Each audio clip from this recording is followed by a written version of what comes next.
Sholat itu merupakan bentuk olahraga spiritual, jadi bukan hanya olahraga jasmani.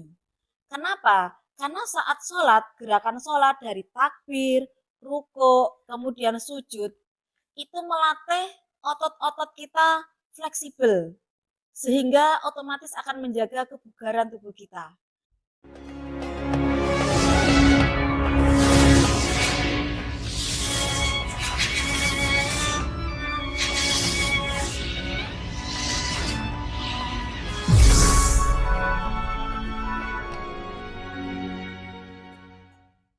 Assalamualaikum warahmatullahi wabarakatuh.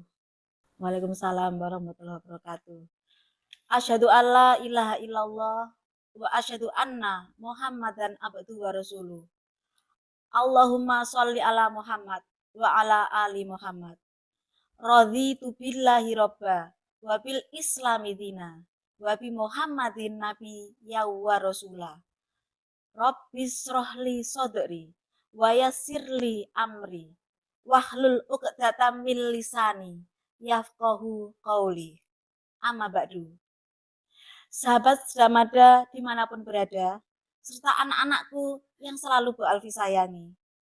Pertama-tama, mari kita panjatkan puji syukur kehadirat Allah Subhanahu wa Ta'ala atas segala rahmat, hidayah, dan karunia-Nya yang senantiasa mengalir, sehingga kita diberikan kemudahan menjalankan puasa Ramadan tahun ini hingga hari keempat. Semoga kita bisa melalui puasa Ramadan tahun ini hingga 1 Syawal nanti. Salat serta salam semoga selalu tercurah kepada Nabi Muhammad SAW, keluarga, serta sahabat-sahabat beliau. Sahabat Sedamada yang saya cintai, hari ini saya ingin menyampaikan tentang aktivitas yang kita lakukan sehari-hari selain puasa, yaitu sholat. Sholat merupakan rukun Islam yang kedua yang wajib dilakukan sebagai seorang muslim. Sholat bukan hanya sekedar kewajiban ibadah, tetapi memiliki hikmah dan manfaat yang besar bagi kesehatan jasmani kita. Yang pertama, sholat itu merupakan bentuk olahraga spiritual, jadi bukan hanya olahraga jasmani. Kenapa? Karena saat sholat, gerakan sholat dari takbir, ruku, kemudian sujud, itu melatih otot-otot kita fleksibel, sehingga otomatis akan menjaga kebugaran tubuh kita. Yang kedua, sholat juga meningkatkan kesehatan mental dan emosional kita. Karena sebagai manusia biasa, kita sering namanya stres, cemas, itu adalah hal yang biasa.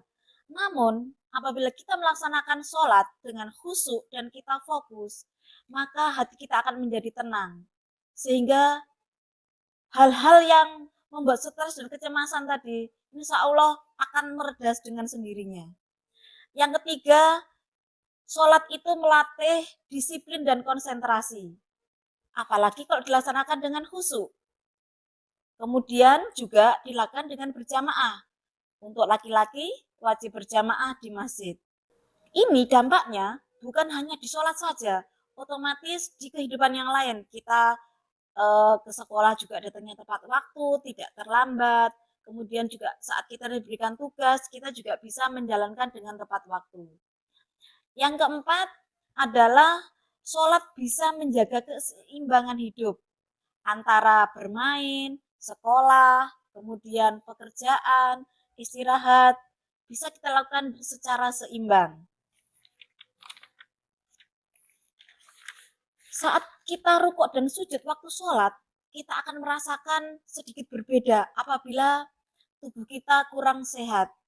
Pasti ada rasa-rasa tidak nyaman, sehingga bagaimanapun ini merupakan alam tubuh kita.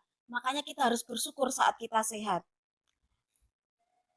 Sahabat Sedamada yang saya cintai, perlu kita ingat, sholat itu bukan hanya rutinitas yang kita laksanakan tanpa makna. Karena apa? Karena sholat itu memperkuat hubungan kita dengan Allah atau hablum minallah, serta bisa memperbaiki kualitas hidup kita di dunia ini. Sehingga wajar kalau kita merasa lelah, tertekan, stres, kemudian kesulitan belajar, kesulitan hidup, maka jangan ragu untuk segera ambil wudhu kemudian menunaikan sholat. Setelah itu kita akan merasakan ketenangan yang menyelimuti hati kita. Ini sesuai dengan jaminan yang diberikan oleh Allah kepada semua hambanya. Yuk, mari kita tanamkan sholat sejak dini. Karena dengan kita menjalankan secara konsisten dan ikhlas, kita akan merasakan manfaatnya bagi kesehatan jasmani kita.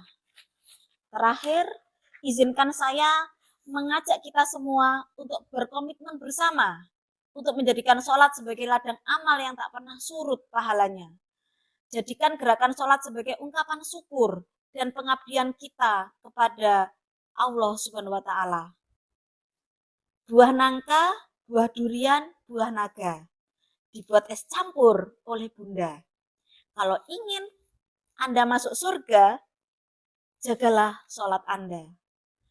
Sahabat Sedamada yang saya cintai, demikian tausiah mengenai hikmah dan manfaat sholat bagi kesehatan jasmani. Semoga pesan ini dapat memotivasi kita untuk senantiasa menjaga sholat dan besok menjadi lebih baik lagi. Terima kasih. Assalamualaikum warahmatullahi wabarakatuh.